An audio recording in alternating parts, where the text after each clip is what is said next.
varias consideraciones respecto a los tiempos, la hoja de ruta y algunas de las propuestas que yo creo que podríamos enarbolar y que podría permitirnos sortear este modelo de pugna, este momento de pugna política, con un cambio de contexto claro, pero en el cual tenemos que operar seguramente de una forma un poco distinta y con un marco mucho más amplio. Le voy a poner, primero, dejar claro que estamos 5 años, y esto hay que decírselo a la gente, 5 años de retraso respecto a la revisión. Cuando a la gente le explican que se caduca su convenio colectivo, su convenio laboral, se le dice que al año caduca y a partir de ahí que se apañen para negociar. Aquí llevamos 5 años debatiendo sobre lo que son recursos colectivos.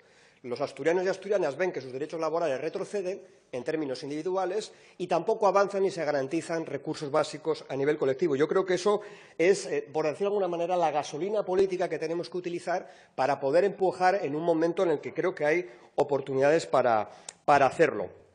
Hay varios obstáculos. Primero, la senda de déficit. Esto genera incertidumbre, pero no solamente genera incertidumbre porque ahora mismo el Partido Popular, con el bloqueo en la Cámara, lo que esté poniendo en juego son más de 6.000 millones, de los cuales nos deberían tocar unos 2.400 en términos de financiación autonómica, volviendo otra vez a la senda de déficit de Rajoy, pero que en el fondo de lo que estamos hablando es de qué respaldo vamos a tener después de tantos años de esfuerzo. Es decir, si después de superar supuestamente la crisis vamos o no a contar con mecanismos de respaldo. Segundo obstáculo, que es el denominado la España vacía, el problema demográfico, que lo que nos hace es mirar hacia el futuro. Lo que nos genera incertidumbre no es que envejezcamos, es que no sabemos qué futuro nos espera cuando nos hacemos mayores.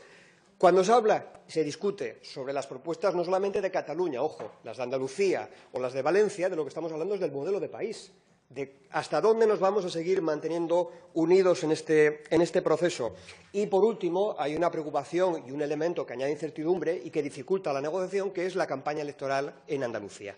Porque no olvidemos que cuando se habla de Cataluña, en no pocas ocasiones lo que se está haciendo es campaña en Andalucía. Esos factores dificultan, pero también generan oportunidades desde mi punto de vista y desde el punto de vista de nuestro grupo parlamentario. Si alguien nos preguntara cuál es el instrumento más utilizado en un gimnasio, pues el último que pensaríamos es que es precisamente en los espejos. El espejo es el que más se utiliza de todos los aparatos que hay en un gimnasio. Y la financiación autonómica, en la cual hay fondos de cohesión, en la cual hay elementos de fondos de liquidez, pero de todo eso lo más importante es el espejo que constituye sobre nuestra mirada. Y a día de hoy, desgraciadamente, la financiación autonómica se ha convertido en una suerte de espejo en el cual exhibimos músculo, no para conseguir tener una imagen colectiva que acorde con lo que estamos buscando, sino simplemente para posicionarnos un poquito mejor.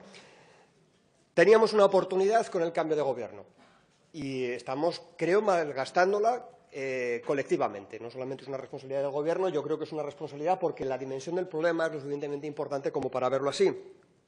Con el Partido Popular teníamos una visión absolutamente instrumental de la financiación autonómica.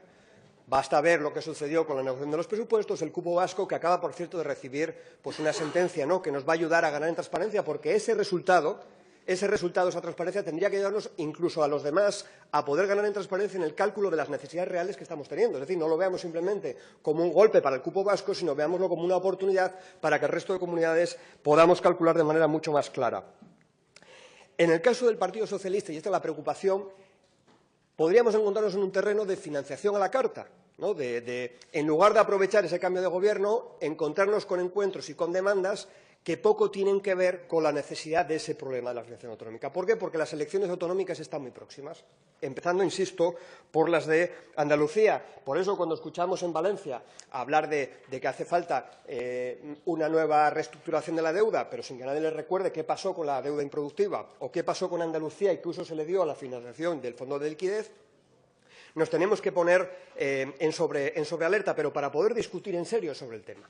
Y creo, en ese sentido, que lo que no nos podemos permitir es que, a base de hacer declaraciones en las fiestas de la Rosa de un sitio, contradictorias con las fiestas de la Rosa en otro, acabe Pedro Sánchez llevando a malgastar la oportunidad que teníamos en nuestro nuevo ciclo político. Esto respecto a las dificultades y oportunidades que yo creo que genera. En cuanto al enfoque de lo que llevamos hecho, porque no me ha contado probablemente la hoja de ruta de los siguientes pasos que vayan a dar, yo voy a hacer una valoración de lo que hemos hecho hasta ahora. Creo que está bien salir de nuestras fronteras para hablar y discutir con quien haga falta, pero me preocupa que traslademos la imagen de que Asturias forma parte de una especie de hermandad mendicante, de que nos juntamos solo con aquellas comunidades y discutimos de tú a tú con aquellas comunidades que tendrían dificultades, algunas de ellas parecidas, otras en absoluto. Yo pienso que tenemos que evitar que se polarice el debate entre una suerte de España vacía frente a un eje mediterráneo y decir claramente pues, que, de la misma manera que cuando el presidente Fernández quiso intervenir en la política estatal de su partido, descolgó el teléfono de Chimo Puig y de Susana Díaz, pues ahora tiene que hacer exactamente lo mismo, llamar por teléfono a aquellas comunidades precisamente que en principio no tienen exactamente el mismo interés o la misma hoja de ruta. Ya sé que estamos en las elecciones autonómicas, pero la dificultad no está en negociar con quienes están al lado, sino con quienes precisamente nos plantean dificultades. Yo creo que eso sería un camino interesante, porque de la misma manera que para amotinarse contra la ejecutiva de un partido, pues tienes que ir a Madrid, pues a Madrid hay que hablar de la negociación autonómica, porque si no irse a Zaragoza, a la Virgen del Pilar, está muy bien, pero servirá para poco más que rezar. Si no, la próxima vez los invitamos aquí a Asturias y vamos a rezar a la Virgen de Covadonga por un nuevo modelo de financiación autonómica. De lo que sí no podemos formar parte, y esta es la tercera cuestión, es de la España vacía de ideas. En su momento nosotros hemos discutido y les hemos propuesto que deberíamos trasladar la necesidad de que el 0,3, por ejemplo, formase parte de la financiación autonómica como servicio básico fundamental para combatir el revés demográfico que sufre Asturias.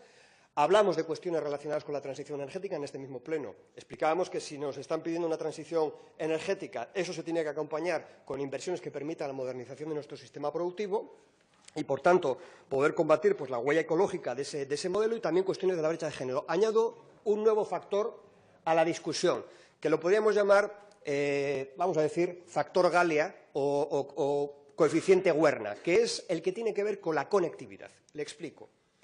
Normalmente, las inversiones en infraestructuras, la movilidad, se vehicula a través de la cuestión relacionada con los presupuestos, ¿no? Tantos millones van para la variante de un sitio, tantos millones para los kilómetros de ferrocarril para otros. Y se habla de la orografía y de las complejidades que tienen las comunicaciones internas. Cuando se nos está exigiendo que seamos poco más o menos que ciudadanos y ciudadanas de la aldea global, quizás habría que empezar a poner sobre la mesa cuáles son los costes reales de nuestra conectividad respecto al conjunto del Estado y respecto a esa economía global a la que nos exigen pertenecer. Le pongo algún ejemplo.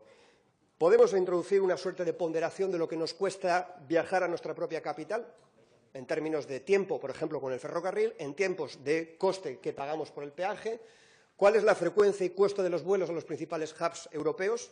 Podría ser otro elemento a incorporar en esa bolsa de ponderación. O, por ejemplo, un elemento fundamental que no se suele tener en cuenta ni siquiera en el desarrollo de las comunicaciones, que es la comunicación transversal. Si tenemos en cuenta que para ir de Vegadeo a Llanes y de vuelta son 14 horas, que es lo mismo que nos lleva en vuelo a Nueva York, quizás eso sería un factor importante para negociar con lo que es la financiación autonómica. Es decir, decirle a la gente que en los próximos 5 años, que tendría que tener de vigencia ese modelo de financiación, queremos que la conectividad de los asturianos pase a ser considerada un derecho fundamental, porque a través de las inversiones estamos viendo que salimos realmente perjudicados. Por tanto, como conclusión, tenemos que abandonar la actitud mendicante. Tenemos que decir claramente que necesitamos un modelo de financiación, pero no porque seamos pobres, dimos de comer y acogimos a mucha población de esas comunidades que ahora reivindican cosas. No porque contaminemos mucho, que durante muchos años calentamos a un país entero y lo pagamos con nuestros propios pulmones. Y no, por supuesto, porque nuestra industria esté obsoleta, porque más prehistórico que regar campos de golf mientras estás llorando por un trasvase, no lo puede haber. Abandonen esa actitud mendicante. Creo que tenemos la oportunidad, insisto, de descolgar el teléfono de Chimo Puig y Susana Díaz, y no solamente para saltar por los aires el Partido Socialista. Cuéntele a todo el mundo que queremos un modelo justo porque hemos sido generosos.